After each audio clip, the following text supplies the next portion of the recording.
Harrison here from my blog Direbane. It's been a little while since I recorded an Arduin video. There's been a lot going on in the United States of America. I thought I'd read a little bit of what Dave Hargrave wrote in his introduction to The Lost Grimoire in 1984. Seemed somewhat apropos. Fantasy role-playing games provide people of all ages, ethnic groups, cultures, and social status with a way to gather together and to communicate as equals. There are no gender or physical handicaps, no barriers due to being a novice. In fact, there is nothing that limits the game at all save the imagination of the players themselves. No other game or hobby can say this, and none come even close to the reality of its fraternity and equality.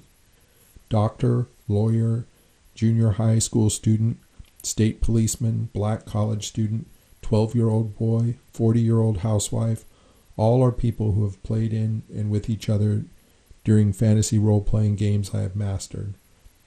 Within the confines of fantasy role-playing, there is every opportunity for the participants to see firsthand, to experience themselves, the entire gamut of human endeavor and emotion. Good and evil are starkly laid bare for all to see. Peace and war, charity and greed, loyalty and friendship, love, laughter, tears, and despair are all there. But so too is perseverance under adversity, brotherhood or sisterhood, hope, courage, and defiance of fate. In short, everything that humans can encounter in this life is available to them in fantasy role-playing games. Fantasy role-playing is freedom of choice, freedom to associate with those whom you choose, freedom to live a lifestyle according to your desires. It is all these things and the defense of these freedoms as well. For freedom is never free and always has a price upon it. That price is as high or as cheap as those holding the freedom let it become. With vigilance and straightforward defense of one's ideals, the bullies and lords of the world stay quiescent and give very little trouble. But when free people become lax and lazy and do not defend their freedom, they soon find that someone has come along and taken it from them. Then the price of regaining that freedom can be very, very high. So, this episode, the fourth in the series of brief videos, going through the World Book of Kos, Legendary Lands of Arduin. I do have a little introductory notes. I did look into Welcome to Skull Tower, and I found that there were several players that were running countries on Kaora at the same time Dave Hargrave was running Arduin.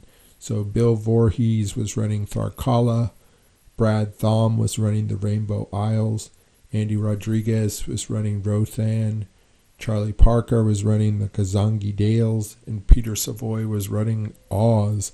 This is very similar to other historical role-playing campaigns, such as Dave Arneson's Blackmoor campaign, where in order to expand the opportunities for players to explore the world, players took on other countries within it. So it created a shared world campaign. So the point of that is that some of the material that came into the World Book of Kos may have come from these other campaigns. So the sources aren't absolutely going to be Dave Hargrave's source material even during his lifetime. These other dungeon masters were creating expanded vistas for the world of Kos.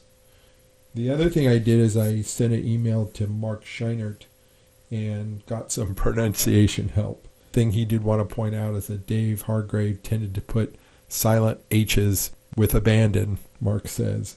So typically they're not pronounced unless it's your standard PH or CH, SH, or TH. They're silent. I do have a little observation. What I did is I took the world book or the world map from the world book, used my photo editing software, and I colored it in to make it look a little more legible on film. And the first thing I noticed, my impression is that I don't think Dave Hargrave drew this map. its appearance to me is a depiction of something Dave Hargrave maybe described. And the reason I feel that way is because I've been a dungeon master for a long time, and other people, I'm not sure how they run their games, but I'm very particular about distances because I want to know how different outside influences are going to affect the travel time for people to get from here to there. And so it's important for me to know what the distance is. So the first thing when you look at this map is you see it's squared off. So if this were an actual world map and this part connects with that part and this is a globe, obviously the top of the map would be narrower and the bottom of the map would be narrower because the world is rounded. That's the first thing that gave me a clue that this doesn't appear to be a accurate, detailed description of the world at Kos, other than a generalized depiction of where everything is. The other thing is Ko'ora and Arkela do not seem to be in the correct proportions. So Ko'ora, as I discussed in episode 2, according to the book, is roughly the same dimensions as the United States of America. So it's about 3,000 miles wide. Arkela, on the other hand, is, according to the World Book of Kos, about 1,600 miles wide, which would be just a little over half the distance of Ko'ora. But here you can see it's roughly the same. So I think Kela is too large on this map. But other than that, I think it's a good visualization of how to understand where all the different continents fit together. The first continent is the northern polar ice cap. The second continent is Fetalosphaera, which is the sunken continent, and that's here. The third continent is Ko'ora. That's where Ardaman is located. That's there.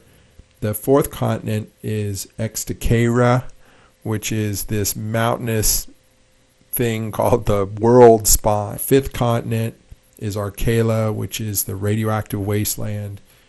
The sixth continent is Lankarat, which is this desert type continent. And then the seventh continent is the solar polar cap. Just going to go through the continents and the oceans. The description starts out with the northern polar ice cap, the first continent. And basically it's a land with no established trade routes. It's about 5,000 miles in diameter. It's a frozen land on top of barren rock, with the icy grip extending 7,000 feet in thickness. During the winter time, it gets so cold that sometimes bridges will form from the northern polar ice cap to Ko'ora or Arkela. Unfortunately, most creatures cannot survive the cold. The average temperature is about 5 degrees Fahrenheit. There are cyclonic pressure storms and frequent blizzards.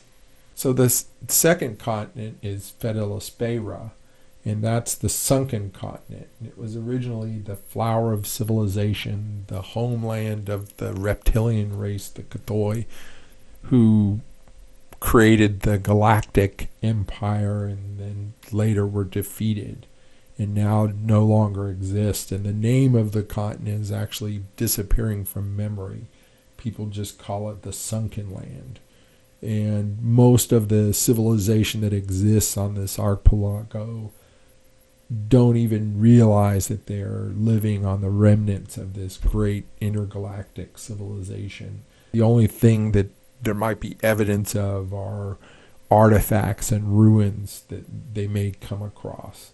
Hundreds of cultures spread out through here, and most of them are isolated due to religion or xenophobia, and many of them are not advanced enough to create vessels that can travel long distances through this region. The third continent is Ko'ora, and that's the continent where Ardaman exists, roughly in the middle of the bottom third.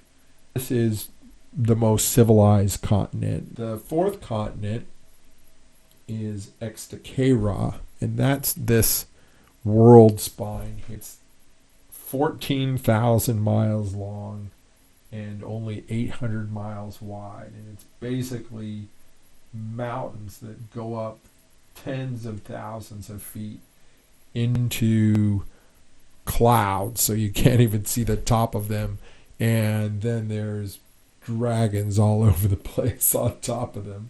For me, that's a sign as a dungeon master saying you're not going to go that way, and that also goes into how kind of this seems to be something of Dave Hargrave's description, because as we get into the oceans, if you were to go this way from Keora, there are currents that will prevent you from going that way. So it seemed like there are some things that Dave Hargrave used to keep his players somewhat confined in the areas that he had written up. This is certainly one of them. It's just huge mountains with electricity coming down from the clouds. You see lights and aurora borealis all along the summits, and it attracts dragons. They mostly just get hit with massive amounts of rain, which just runs down off these Rocky Mountains back into the ocean, mostly just causing flash floods, torrents of water, screams that don't go that way, or if you want to go that way, it's going to be fifth continent is Arcala, and that was once called the Jewel of the World. And then during some interstellar wars, this continent got wasted, and now it's a desolate radioactive wasteland. People do travel to Arcala and trade in technological artifacts. It can grow acid rains that can eat your flesh. Most of the creatures that live there are warped from the radioactivity.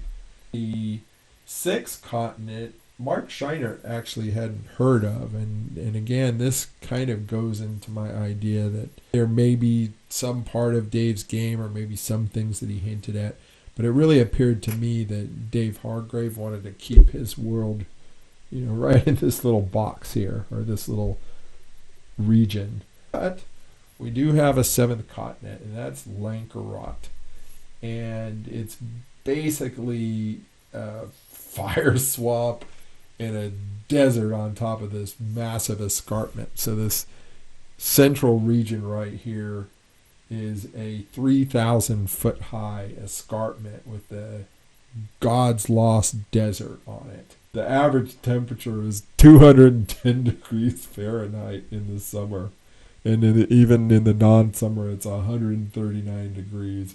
Ooh, it's hot. Down here is the Iron Fire Swamp, which is described as devouring what remains of the landmass.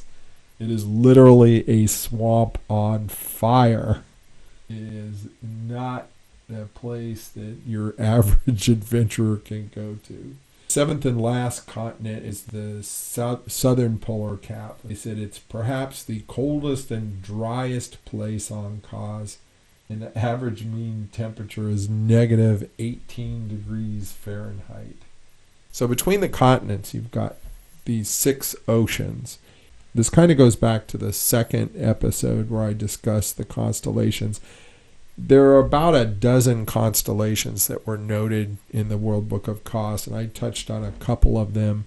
But the primary purpose of these constellations in terms of game mechanics is that they directed people on how to get from continent to continent. They're very important during different times of the year for getting your bearings straight when you're traveling on the ocean, going on these vast distances between the continents. Oceans, to provide a further complication, also have their own currents and their own dangers for characters that are trying to cross them to get to other parts of the world.